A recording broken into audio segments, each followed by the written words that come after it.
भगवत गीता का ज्ञान देने वाला ये ब्रह्म सरपुरुष ये खुद कह रहा है कि अर्जुन तेरे और मेरे बहुत जन्म हो चुके, तू नहीं जानता मैं जानता हूं। ये तो कहते हैं श्री कृष्ण जी ने गीता बोला।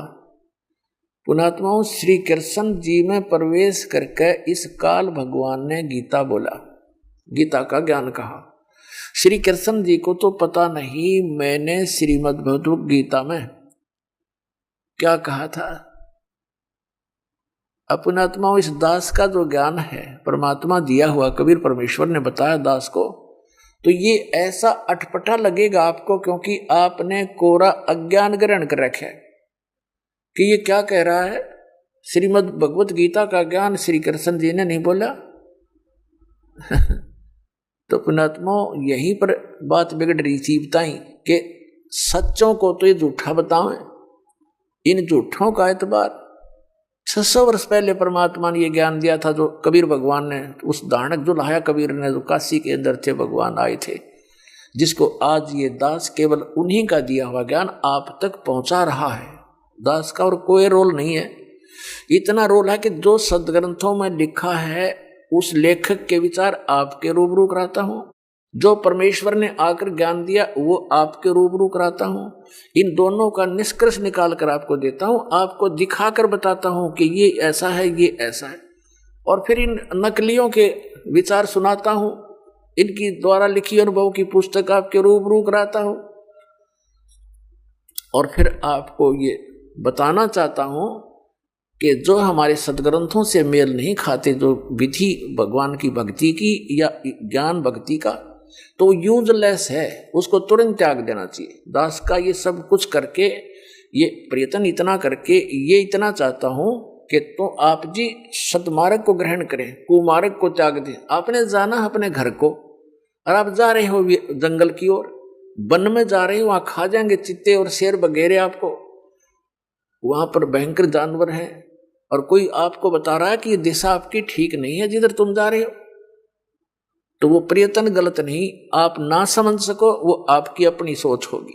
तो दास का प्रयत्न इतना है। अब प्रसंग चल रहा है कि गीता ज्ञान ये श्री कृष्ण मान रहे हैं कि श्री कृष्ण जी ने दिया। थोड़ा सा कंसेप्ट क्लियर करते हैं, आपको दिखाते हैं वो विवरण जिससे स्पष्ट हो जाएगा कि श्री कृष्ण जी ने गीता का ज्ञान नहीं बोला। और समझदार को संकेत ही काफी होता है। इंटेलिजेंट जो स्टूडेंट होते हैं वो टीचर के कोड वर्डों को भी पहचानना शुरू कर देते हैं। अब देखिएगा, संक्षिप्त महाभारत द्वितीय खंड गीता प्रेस गोरखपुर से प्रकाशित है। इसके संपादक तथा संशोधक ये हैं जय दयाल गोविंद का, जो श्रीमद् भगवत गीता जी के भी अनुवादक हैं और गीता प्रेस गोरखपुर से प्रकाशित है। प्रकाशक एवं मुद्रक गीता प्रेस गोरखपुर, गोविंद भवन कार्यालय कोलकाता का संस्थान। ठीक, अब इस पे दिखाते हैं आपको कि श्री कृष्ण जी को तो पता ही नहीं गीता जी में उसने बोला क्या था। ये द्वितीय खंड है, इसका द्वितीय खंड, ये द्वितीय खंड है महाभारत का, संस्कृत महाभारत का, और इसके 667 पृष्ठ पे हम आपको दिखाएंगे। जन्मे जय ने पूछा, शत्रुओं का नाश हो जाने के बाद जब महात्मा श्री कृष्ण और अर्जुन सभा में बैठकर वार्तालाप कर रहे थे, उस समय उनमें क्या क्या बातचीत हुई। वैशंपायन जी ने कहा, कृष्ण सहित अर्जुन जब अपने राज्य पर पूरा अधिकार प्राप्त कर लिया, तो अर्जुन ने जब अपने राज्य पर पूरा अधिकार प्राप्त कर लिया तो वे दिव्य सभा भवन में आनंद के साथ रहने लगे। एक दिन सब जनों से घिरे हुए दोनों मित्र स्वेच्छा से घूमते हुए सभा मंडप के ऐसे भाग में पहुंचे जो स्वर्ग के समान सुंदर था। पांडुनंदन अर्जुन श्री कृष्ण के साथ रहकर बहुत प्रसन्न थे। उन्होंने एक बार उस रमणीय सभा की ओर दृष्टि डालकर भगवान से यह वचन कहा, देवकी नंदन, जब युद्ध का अवसर उपस्थित था उस समय मुझे आपके माध्यम का ज्ञान और ईश्वरीय स्वरूप का दर्शन हुआ था। किंतु केशव, आपने स्नेहवश पहले मुझे जो ज्ञान का उपदेश किया था वह सब इस समय बुद्धि के दोष से भूल गया है। उन विषयों को सुनने के लिए बारंबार मेरे मन में उत्कंठा होती है। इधर आप जल्दी ही द्वारका जाने वाले हैं, अतः पुनः वह सब विषय मुझे सुना दीजिए। यानी जो गीता जी का ज्ञान आपने युद्ध के समय सुनाया था वो फिर सुना दे, मैं भूल गया, अर्जुन कह रहा है। अब वैशंपायन जी कहते हैं अर्जुन के ऐसे कहने पर वक्ताओं में श्रेष्ठ महातेजस्वी भगवान श्री कृष्ण ने उन्हें गले से लगाकर इस प्रकार उत्तर दिया। अब श्री कृष्ण बोले, अर्जुन, उस समय मैंने तुम्हें अत्यंत गोपनीय विषय का श्रवण कराया था, अपने स्वरूप भूत धर्म सनातन पुरुषोत्तम तत्व का परिचय दिया था और नित्य लोकों का भी वर्णन किया था, किंतु तुमने जो अपनी नासमझी के कारण उस उपदेश को याद नहीं रखा, यह जानकर मुझे बड़ा खेद हुआ है। उन बातों को अब पूरा पूरा स्मरण होना संभव नहीं जान पड़ता। पांडव नंदन, निश्चय ही तुम बड़े श्रद्धाहीन हो, तुम्हारी बुद्धि अच्छी नहीं जान पड़ती। अब मेरे लिए उस उपदेश को ज्यों का त्यों दोहरा देना कठिन है, क्योंकि उस समय योग युक्त होकर मैंने परमात्म तत्व का वर्णन किया था। अपने आत्माओं विचार करो, इसमें श्री कृष्ण जी का कितना रोल है गीता के ज्ञान में, ये तो स्पष्ट हो गया है। जैसे कोई प्रेत किसी दूसरे के शरीर में प्रवेश करके बोलता है, आप यहाँ देखते हो, हमने तो बहुत अच्छा एक्सपीरियंस है इसका। वो प्रेत पता नहीं क्या क्या कहता है, मैं तुम्हारा ये लगता हूँ, मैं इसको ऐसे कर दूंगा, इसको मार डालूंगा, तुम मेरा ऐसे कर दो वैसे कर दो। फिर जब वो निकल जाता है तो जिस आत्मा में वो, जिस शरीर में वो प्रवेश था, जिसके नाम वो शरीर है, उस आत्मा के नाम, तो वो जब अपने होश में आता है फिर उसको अन्य ही बताते हैं कि आप न बोल रहे थे, ऐसे बोल रहे थे, ऐसे कह रहे थे। उसको कुछ याद नहीं होता मैंने क्या बोला था, क्योंकि वो बोल खुद नहीं रहा था, कोई प्रेत आत्मा बोल रही थी उसके अंदर। तो ऐसे ही श्री कृष्ण जी में प्रवेश कर कई काल बोल रहा था। अब देखो ये दास सत्संग कर रहा है इस विषय पर, और आप सुन रहे हो। जो प्रथम बार कोई श्रोता इस ज्ञान को सुनेगा वो मुश्किल से 20% याद रख सकता है। और मुझसे कभी सुन लेना, क्योंकि मैं अपने होश हवास में बोल रहा हूं। और यदि कुछ दिन के बाद आप कहो कि आप उसी विषय को सुनाइए जो आपने उस दिन सुनाया था, और मैं आपसे कहूं तुम बड़े श्रद्धाहीन हो, तुम्हारी बुद्धि अच्छी नहीं है, तुमने याद क्यों नहीं रखा, और मैं कहूं कि मुझे तो वो स्मरण होना संभव नहीं है पूरा पूरा, ये क्या मतलब हुआ? श्रोता सारा याद रख सकता है और वक्ता को याद नहीं। इति सिद्धम श्री कृष्ण जी ने नहीं बोला, और फिर कहता मैंने परमात्म तत्व का ज्ञान कराया था, फिर श्री कृष्ण परमात्म की तरह गया, इसने बोला ही नहीं था वो ज्ञान। अब आगे इसने इसके बाद फिर अपने 70 की गीता बोली है, वो किधर आसपास भी कोई ना गीता और ज्ञान के इसी प्रसंग में आगे बोल रखा है। मैं अब सुनाता हूं तुझे अपने विचार, वो विचार इसके हैं इसी 667 पृष्ठ पे द्वितीय भाग में महाभारत के अंदर आगे काफी वर्णन लिख रखे हैं, वो इसके आसपास भी नहीं है वो गीता। तो पुण्यात्माओं इस प्रकार ये दास तो कहना चाहता है उसको गहराई से सोचो समझो। इससे स्पष्ट हो गया कि श्री कृष्ण जी ने गीता का ज्ञान नहीं बोला, इसको पता ही नहीं मैंने क्या बोला। अब ये गीता ज्ञान दाता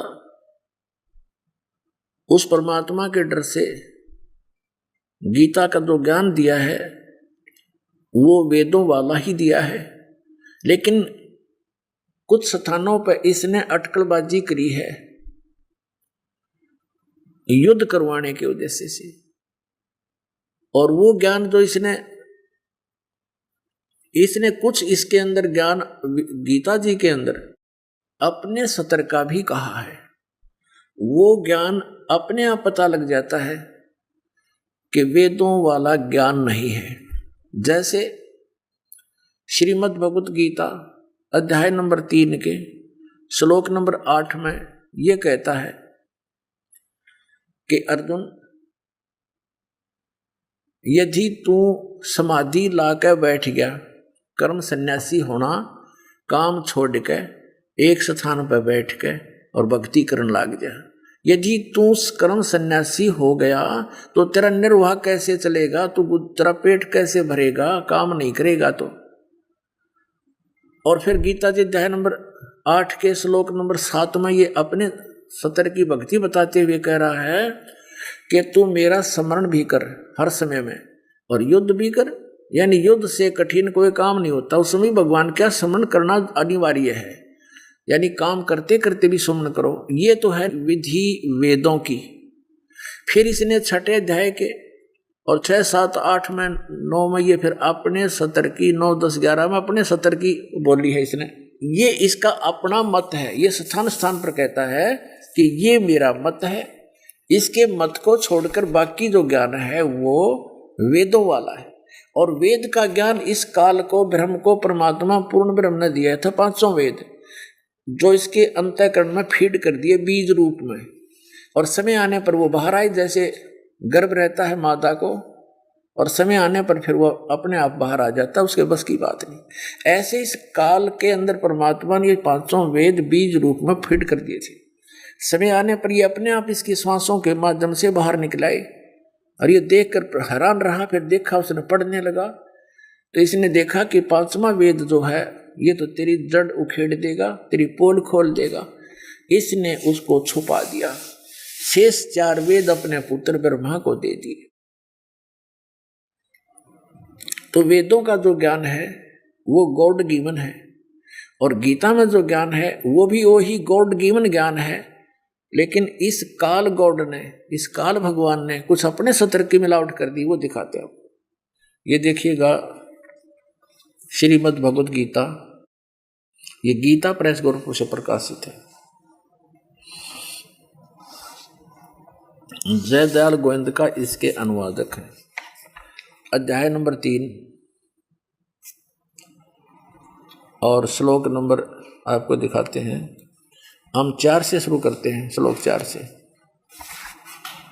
मनुष्य ने तो कर्मों का आरंभ किए बिना निष्कर्मता को प्राप्त होता है, और न कर्मों को त्याग मात्र से सिद्धि यानी सांख्य योग निष्ठा को प्राप्त। 5वें में क्या कहा है? निसंदेह कोई भी मनुष्य किसी भी काल में क्षण मात्र में बिना कर्म किए नहीं रहता, क्योंकि सारा मनुष्य समुदाय प्रकृति जन गुणों द्वारा परवश हुआ कर्म करने के लिए बाध्य किया जाता है। अब छठे में, 3रे अध्याय का छठे में ये छठा है। जो मूढ़ मनुष्य समस्त इंद्रियों को हठपूर्वक ऊपर से रोककर मन से इंद्रियों के विषयों का चिंतन करता रहता है, वह मिथ्याचारी दंभी कहलाता है।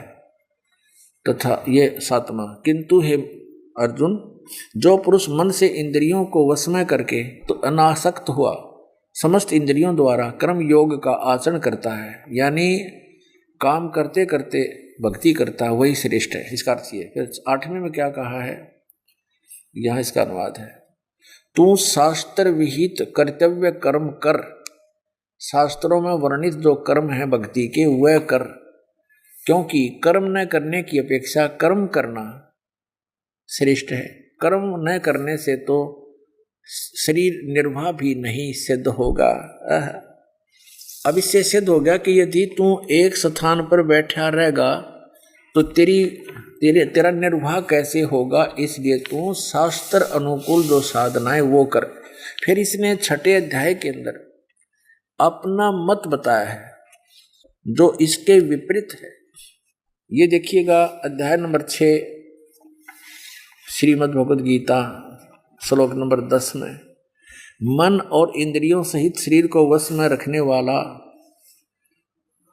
आशा रहित संग्रह रहित योगी अकेला ही एक स्थान पर स्थिर होकर देख लिया, इसके विपरीत कर दिया ना। अकेला ही एक स्थान पर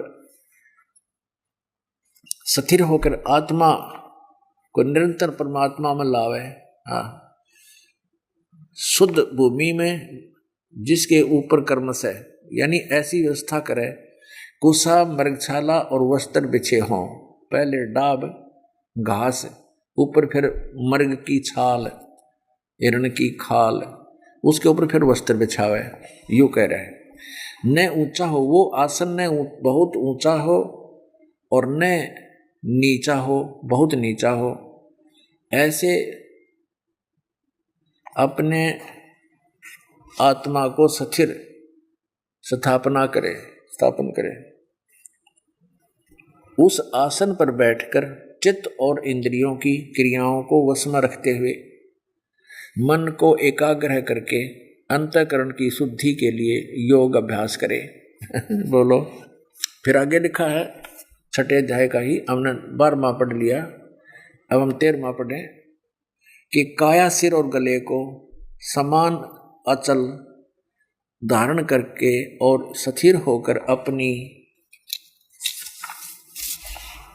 नासिका के अग्रभाग पर, नाक के अगले हिस्से पर दृष्टि जमाकर अन्य दिशाओं को न देखता हुआ ब्रह्मचारी व्रत में स्थित भय रहित भली भांति शांत अंतःकरण वाला सावधान योगी मन को रोक कर मुझ में चित्त वाला मेरे प्राणत होकर स्थित होए। अब इसमें क्या कहना चाहा है इस गीता ज्ञानदाता ने? वहां तो ये कह रहा है कि अर्जुन, यदि कोई हठ पूर्वक इंद्रियों को रोकना चाहता है और हठ करके बैठ जाता है, वो बैठा तो दिखाई देता है जैसे ये बड़ा निश्चल है, लेकिन अंदर से इंद्रियों के ही स्मरण में लगा रहता है। और यदि तू एक स्थान पर बैठ गया, काम करया नहीं, तो तेरा निर्वाह कैसे होगा? कहने का भाव ये है, उसने कहा कि तू काम भी कर और भक्ति भी कर। जैसे गीता जी अध्याय नंबर 8 के श्लोक नंबर 7 में स्पष्ट किया है कि तू युद्ध भी कर, मेरा स्मरण भी कर। तो वहां क्यों नहीं कहा कि आसन ला ले और एक जगह बैठ जा, ऊंचा नीचा कर ले, आसन नाक के आगे देखे जा, इतने को ठोक दे तीर। तो ये सब इसकी अपनी लोकवेद है, दंत कथा है, इसकी मिसगाइड करने के लिए कि ये भक्ति से दूर हो जाए, भक्ति कर ना सकें।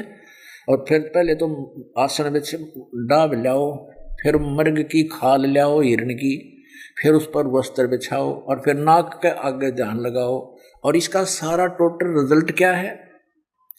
इसका परिणाम ये बताया कि अंतःकरण की शुद्धि के लिए और मन न रोक ले। फिर आगे से पूछा कि हे प्रभु, हे भगवान, मन को रोकना तो बड़ा कठिन है। तो फिर आप पे कहता, हाँ भाई ऐसा है, मन को रोकना तो वायु को रोकने के तुल्य है। फिर यहाँ कैसे कह रहा है कि तुम मन न रोक कर भक्ति कर ले? जब मन न रुक गया तो फिर रोला के है, फिर तो पारे हो गया आदमी।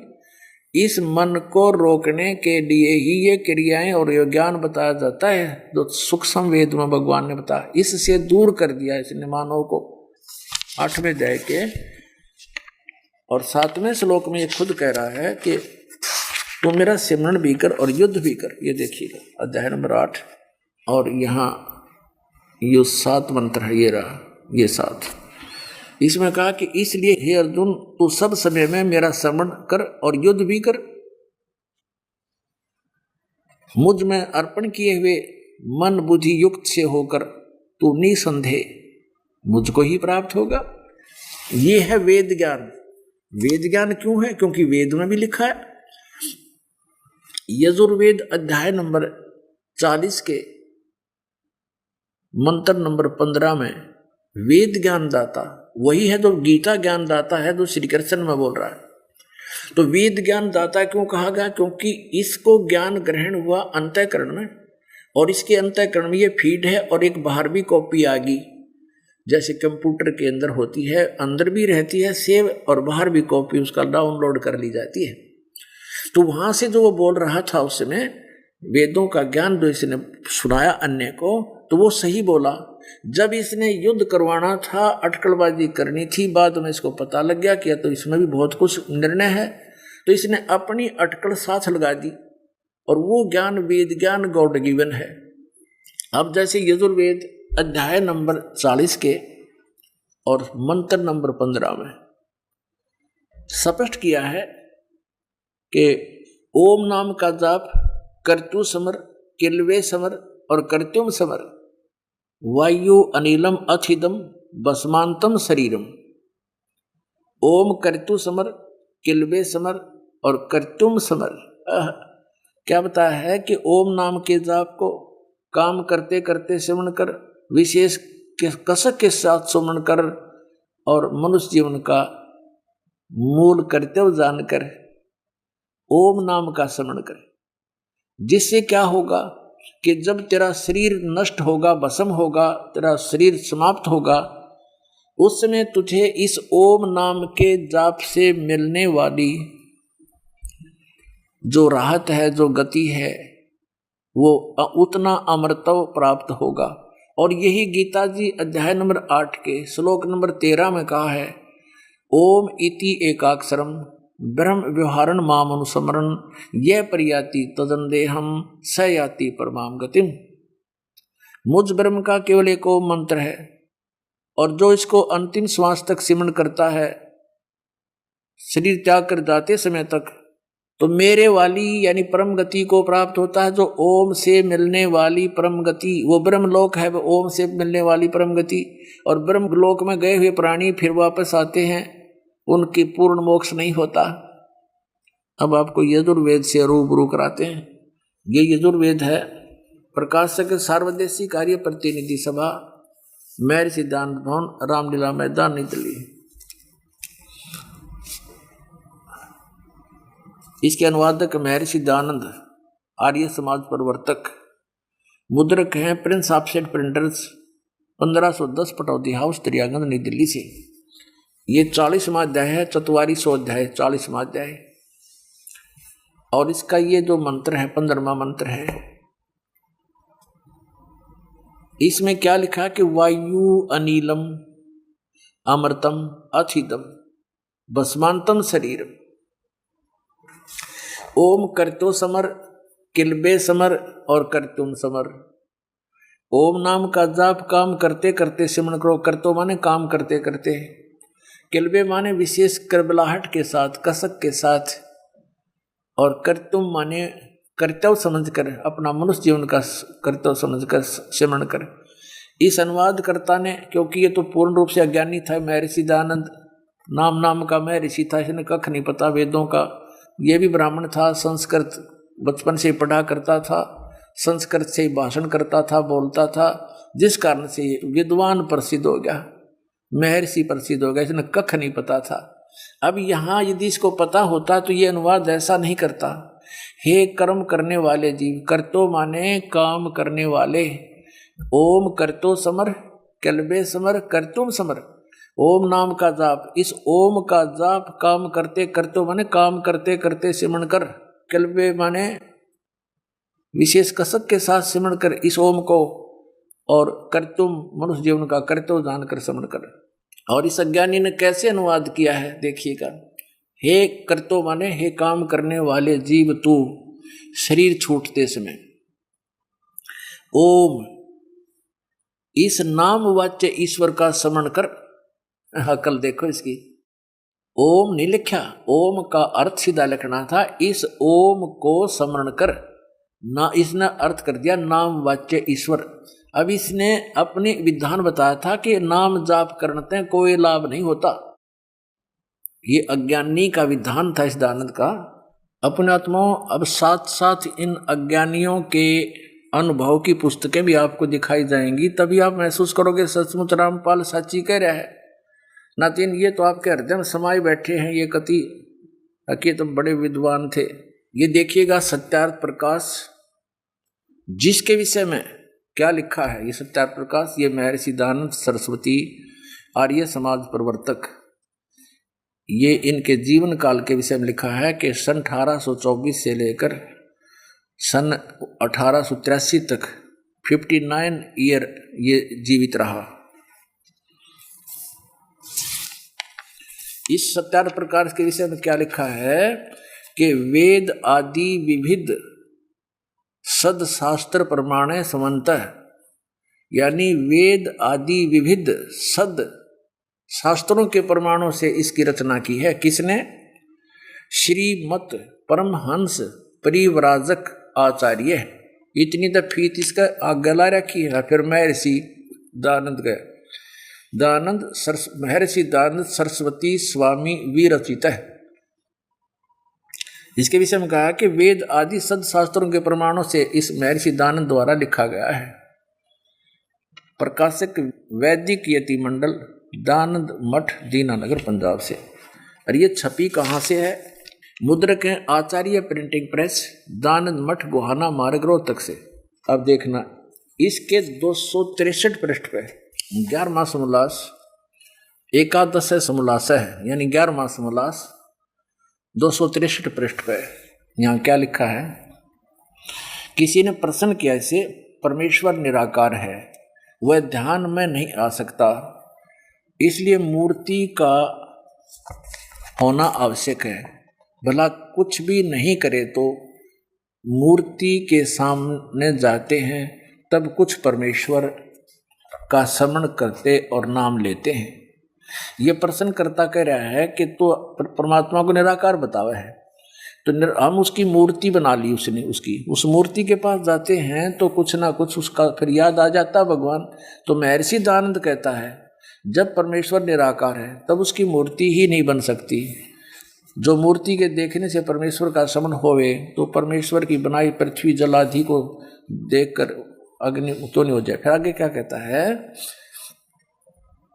जो मूर्ति को न मान परमेश्वर को व्यापक माने और उसके डर से कि मुझको परमेश्वर देखता है पाप ना करे, स्मरण करने से कुछ नहीं होता। नाम स्मरण करने से कुछ नहीं होता। नाम यानी नाम का जाप करने से कुछ नहीं होता।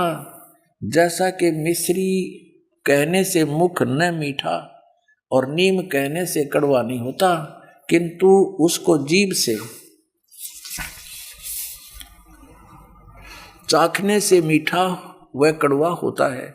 नाम लेने की तुम्हारी रीति उत्तम नहीं है, वह इस प्रकार है। फिर विधि बताओ है, ऐसे स्मरण करो, भगवान का नाम लो।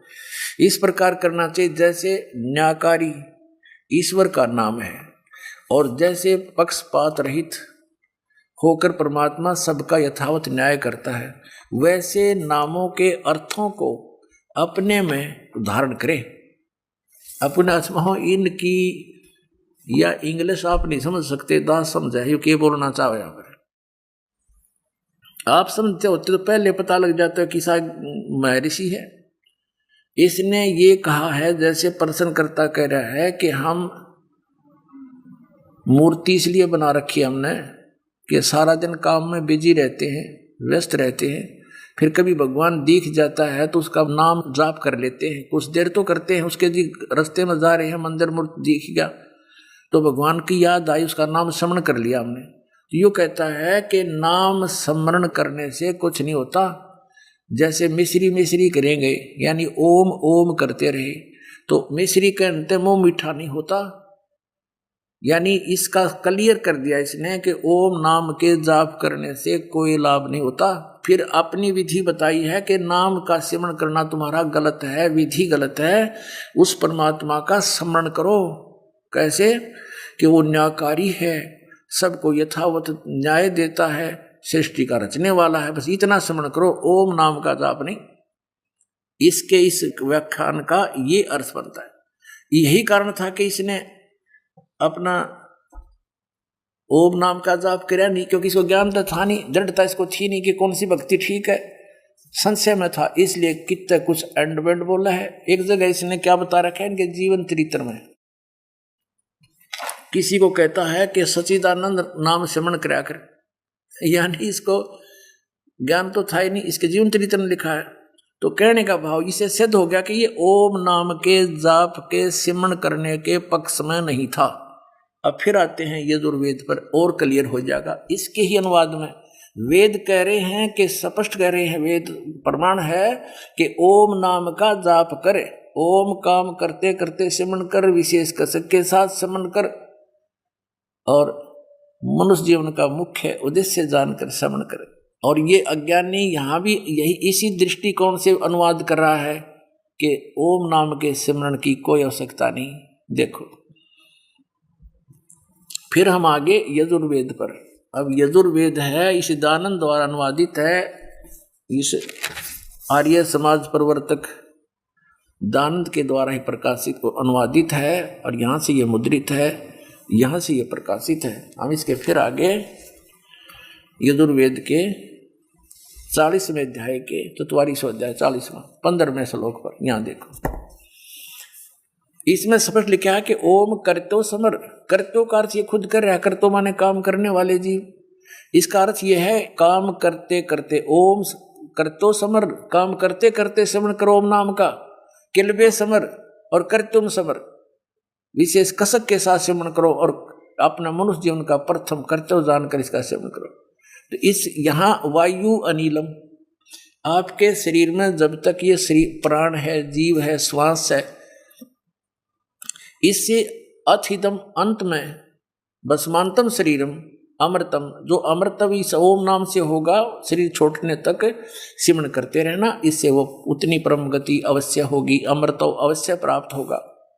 और ये क्या कह रहा है, काम करने वाले जीव तू शरीर छोड़ते समय ओम लिखा स्पष्ट, इस ओम को गोलमोल कर दिया, यहाँ लिखना था ओम को स्मरण कर, इसमें लिख दिया इस नाम वाच्य ईश्वर को, जिसका ओम नाम है उसका स्मरण करे, नोट ओम को, क्योंकि काल ने याद करे, वो किसान आकारी है, काल आपको बताई दिया भगवान ने, तो स्मरण कर, अपने सामर्थ्य के लिए परमात्मा और अपने स्वरूप का स्मरण कर, कर्तव्य अपने किए का स्मरण कर, अपने किए का, ये ज्यादा अपने मनुष्य जीवन का मूल कर्तव्य जानकर इसका स्मरण कर, ये वाक्य दिखाने की जरूरत है नहीं इसलिए। अब गीता ज्ञानदाता 8वें अध्याय के 13वें श्लोक में भी यही कहता है कि ओम इति एकाक्षरम ब्रह्म व्यवहारण मामनुस्मरण ये प्रियति तदंदेहम सयाति परमाम गति। मेरे ओम नाम का जाप, मेरा एक ओम अक्षर है मुझ ब्रह्म का, नथिंग एल्स, इसका श्रवण काम करते करते श्रवण करो, जो अंतिम श्वास तक जो श्रवण करता हुआ इसका त्याग करता शरीर को, तो मेरे वाली परम गति को प्राप्त होता है, ब्रह्म की परम गति को प्राप्त होता है। यानी ओम नाम से ब्रह्म लोक प्राप्ति होता है, यह ब्रह्म का मंत्र है। और इसी का समर्थन दुर्गा जी कर रही है। दुर्गा देवी की जो भक्ति करते हैं वो साधना भी गलत है, व्यर्थ है, शास्त्र विधि त्याग का मनमाना आचरण है। अब देवी खुद कह रही है कि ब्रह्म का जाप करो, ये देखिएगा श्रीमद् देवी भागवत गीता प्रेस गोरखपुर से प्रकाशित है। और इसके संपादक कौन है? संपादक हनुमान प्रसाद पोदार चिमनलाल गोस्वामी। ये कहाँ से छपी है? प्रकाशक एवं मुद्रक है गीता प्रेस गोरखपुर। ये 27/3/005 इनका कोई कोड नंबर है। गोविंद भवन कार्यालय कोलकाता का संस्थान, ये इनके फोन और फैक्स नंबर है। इसके 562 पृष्ठ पर आपको ले चलते हैं। ये दुर्गा जी यानी 7वां स्कंद है और 7वें स्कंद का 36वां अध्याय प्रारंभ होता है, 35वां यहाँ एंड हो गया।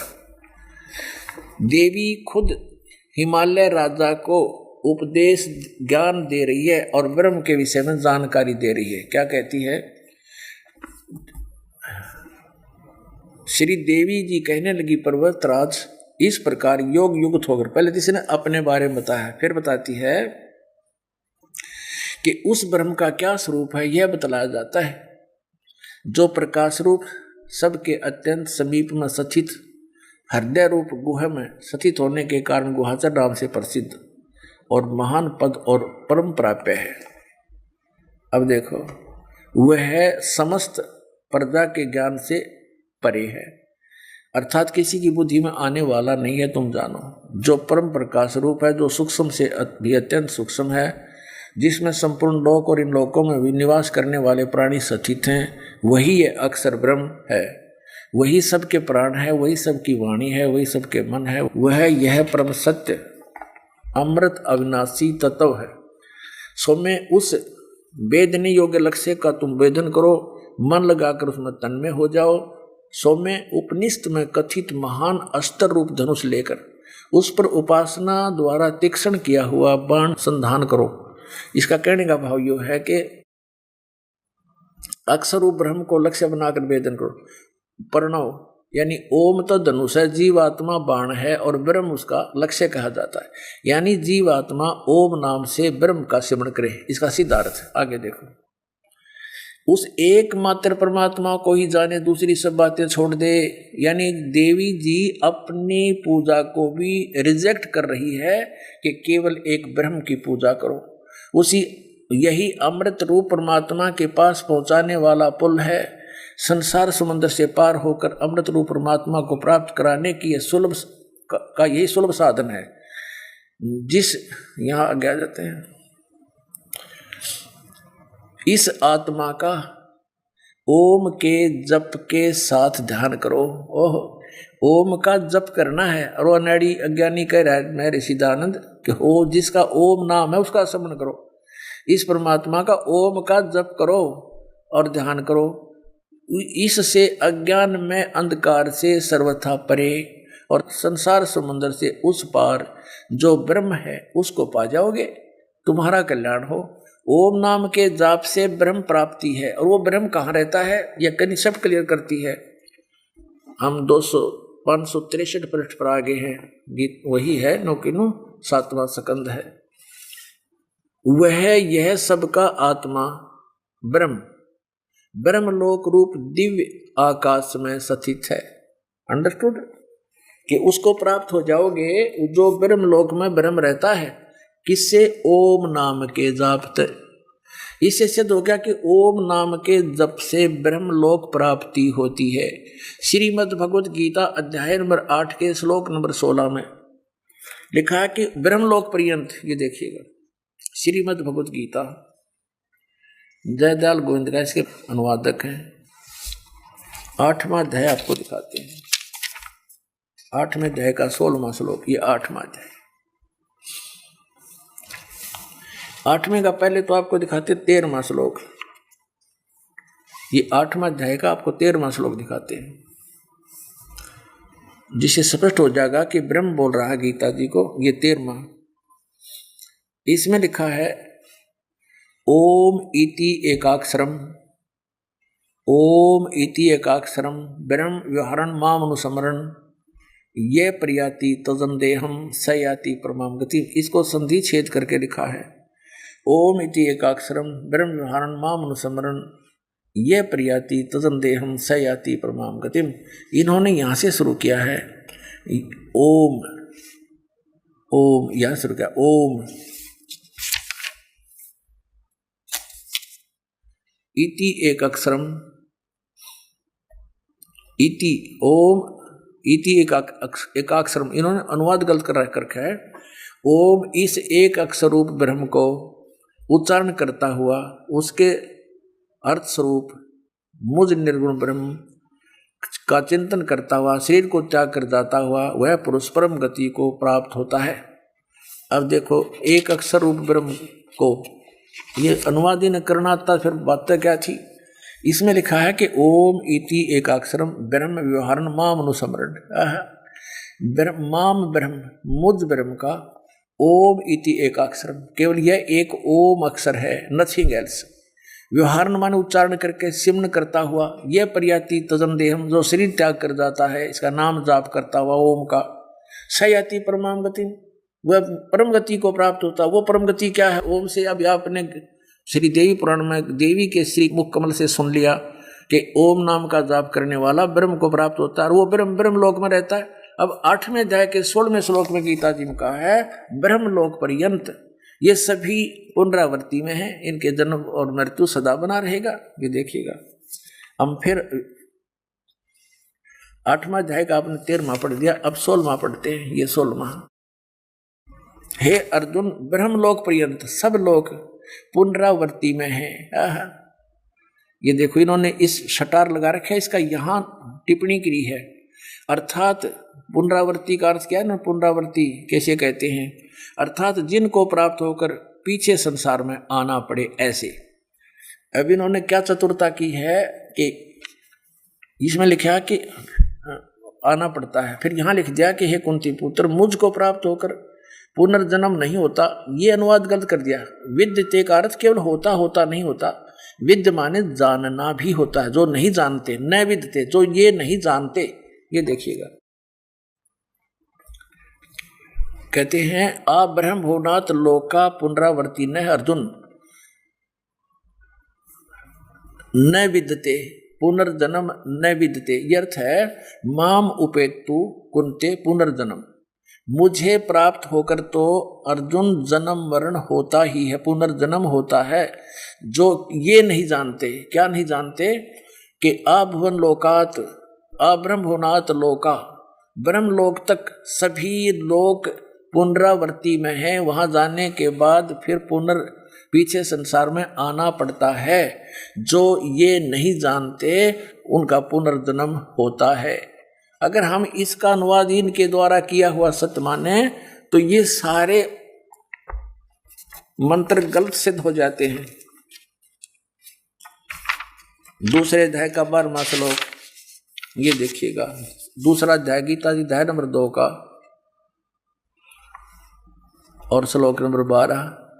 इसमें क्या कहा कि न तो ऐसा ही है अर्जुन, ऐसा ही है कि मैं किसी काल में नहीं था, अथवा तू नहीं था, अथवा ये राजा लोग नहीं थे, और न ही ऐसा है कि इससे आगे हम सभी नहीं होंगे रहेंगे। अर्थात आपका और मेरा और इन सब राजाओं का आगे भी जन्म हुआ है पहले और फिर भी होगा। इससे सिद्ध हो गया, गीता ज्ञानदाता कहता तेरे और मेरी जन्म मृत्यु सदा रहेगी। फिर देखना अब चौथे अध्याय का 5वां श्लोक दिखाते हैं, ये देखिएगा अध्याय नंबर 4 का और श्लोक नंबर 5। इसका अर्थ यहां पर किया इन्होंने, हे परंतम अर्जुन मेरे और तेरे बहुत से जन्म हो चुके हैं, उन सबको तू नहीं जानता, मैं जानता हूं। और फिर क्या 9वें श्लोक में क्या कहा है कि अर्जुन,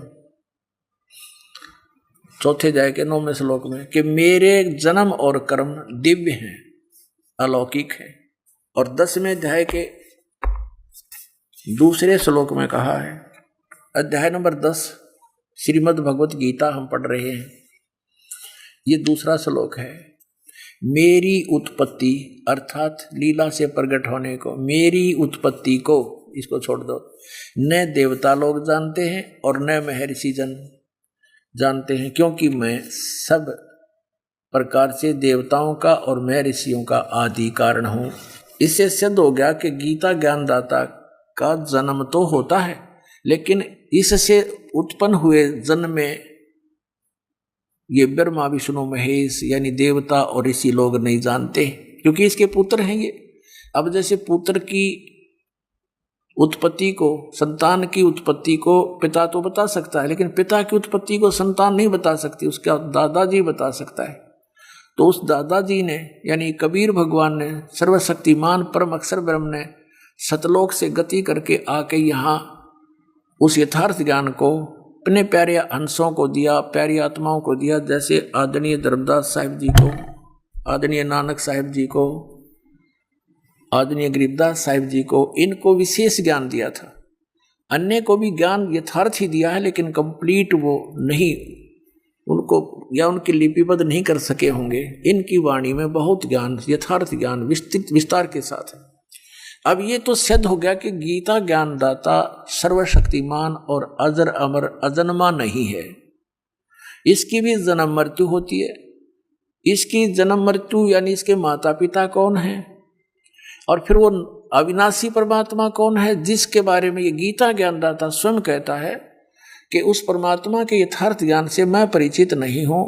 गीता जी अध्याय नंबर 4 के श्लोक नंबर 32-34 प्रकरण का ये निष्कर्ष है कि उसमें लिखा है 32वें श्लोक में, चौथे अध्याय के में, कि उस सच्चिदानंद घन ब्रह्म ने अपने मुख कमल से आकर के यथार्थ ज्ञान दिया है धार्मिक अनुष्ठानों के बारे में, अर्थात आध्यात्मिक ज्ञान उस परमात्मा के द्वारा बोले गए अध्यात्म ज्ञान में, उस तत्व ज्ञान में विस्तार से कहे गए, और उससे मैं परिचित नहीं हूं, गीता ज्ञानदाता कहता है। चौथे अध्याय के 34वें श्लोक में फिर कहा कि उस ज्ञान को, उस तत्व ज्ञान को जो भगवान ने स्वयं आकर बोला है और वो लिपिबद्ध किया गया है, वो सच्चिदानंद घन ब्रह्म की वाणी, वो कबीर वाणी है। उस कबीर वाणी को अर्थात उस तत्व ज्ञान को तू तत्वदर्शी संतों के पास जाकर समझ, और फिर वो तत्वदर्शी संत तुझे उस परमात्म तत्व का ज्ञान कराएंगे। उनको दंडवत प्रणाम करना, प्यार से बात, विनम्र होकर प्रश्न करना जब वो यथार्थ ज्ञान बताएंगे। तो यथार्थ ज्ञान जानने के लिए उनसे पूछने को कहा है। फिर क्या बताया है कि उस तत्वदर्शी संत की पहचान बताई है 15वें अध्याय के प्रथम श्लोक में, कि उल्टे लटके हुए संसार रूपी वृक्ष के वो सभी विभागों को जो बता देगा। तना कौन भगवान है, डार कौन भगवान है, ये तीनों शाखा कौन भगवान है, पत्ते कौन है, और मूल भगवान कौन है। स वेदवित, वह वेद के तात्पर्य को जानने वाला, अर्थात वो तत्वदर्शी संत है। परमेश्वर ने स्वयं आकर के ये तत्वदर्शी संत यानी जगत गुरु की भूमिका की थी, और उन्होंने बताया था अक्षर पुरुष एक पेड़ है, निरंजन वा की डार, सरपुरुष कहो, ज्योति निरंजन कहो, सरपुरुष वा की डार, और तीनों देवा शाखा है ये पात रूप संसार। और जड़ वो खुद थे, मूल वो संसार की खुद थे। जैसे पृथ्वी से बाहर जो दिखाई देता वो वृक्ष कहलाता है, और गुप्त रहती हैं वो जड़ें। यजुर्वेद अध्याय नंबर 40 के मंत्र नंबर 17 में, यानी अंतिम मंत्र है, यजुर्वेद का अंतिम मंत्र है 17वां, और 40वां अंतिम अध्याय है। 40वें अध्याय का 17वें श्लोक में इस महर्षि दानंद द्वारा अनुवादित है, उसमें स्पष्ट किया है कि वो परमात्मा तो गुप्त है, प्रोक्ष है। ये देखिए, फिर यजुर्वेद थोड़ा सा दिखाते हैं। ये यजुर्वेद है वही जो दानंद सरस्वती द्वारा अनुवादित है, महर्षि दानंद सरस्वती द्वारा, और ये वहीं से प्रकाशित है। ये सर्वदेशी कार्य प्रतिनिधि सभा महर्षि दान भवन 2/5 महर्षि दानंद भवन, रामलीला मैदान, नई दिल्ली से महर्षि दानंद सरस्वती द्वारा इसका अनुवाद है। प्रिंस ऑफसेट प्रिंटर्स इसके मुद्रक हैं, 1510 पटौती हाउस, नई दिल्ली से। ये 40वां अध्याय अंतिम अध्याय है, और ये अंतिम श्लोक चल रहे हैं। 15वें में तो यह वेद ज्ञान दाता खुद कहता है कि मेरा तो ओम नाम है, इसका स्मरण कर। और यहाँ ये 17वें श्लोक में, ये 17वां श्लोक में कहा है कि हे मनुष्यो, जिस ज्योत स्वरूपी रक्षक मुझसे अविनाशी यथार्थ कारण के आच्छादित मुख के तुल्य उत्तम अंग का प्रकाश किया जाता है, जो वह प्राण व सूर्यमंडल में पूर्ण परमात्मा है। यानी वेद ज्ञान दाता से कोई और है पूर्ण परमात्मा, पूर्ण परमात्मा है, वह प्रोक्ष रूप, वो तो गुप्त है, वह तो गुप्त है।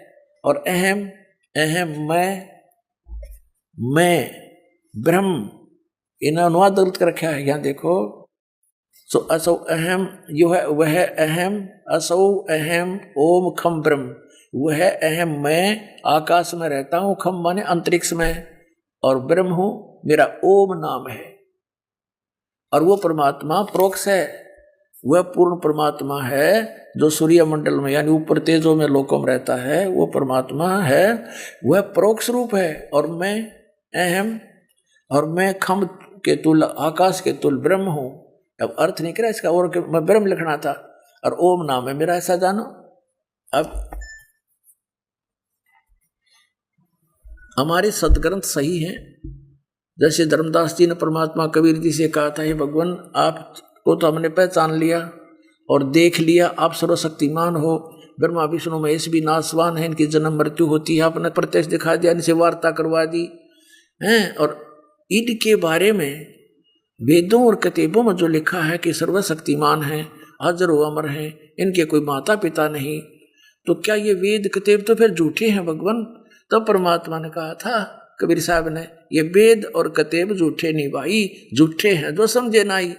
इनमें वेदों और पुराणों में कितना कहीं नहीं लिखा कि ब्रह्मा विष्णु में इसकी पूजा करो या हरे राम हरे कृष्ण नाम जाप करो। ये मूर्ख बना रहे तुम्हारे को।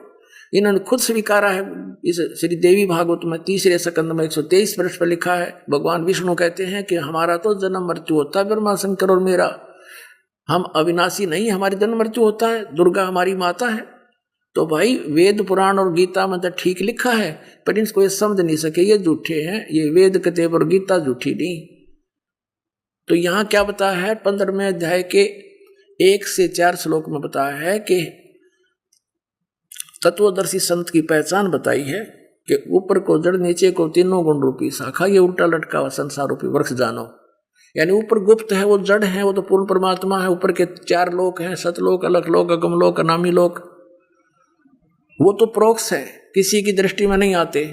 और नीचे के उसके बाद क्या, अक्षर पुरुष ये तना समझो, और सर पुरुष एक मोटी डार निकलती है, और फिर तीनों देवा शाखा, 3 शाखा उस डार के, यानी ज्योति निरंजन के पुत्र हैं ये सर पुरुष के। और फिर आगे 5 रूप संसार, अक्षर पुरुष एक पेड़ है, सर पुरुष वाकी डार, तीनों देवा शाखा है, ये 5 रूप संसार।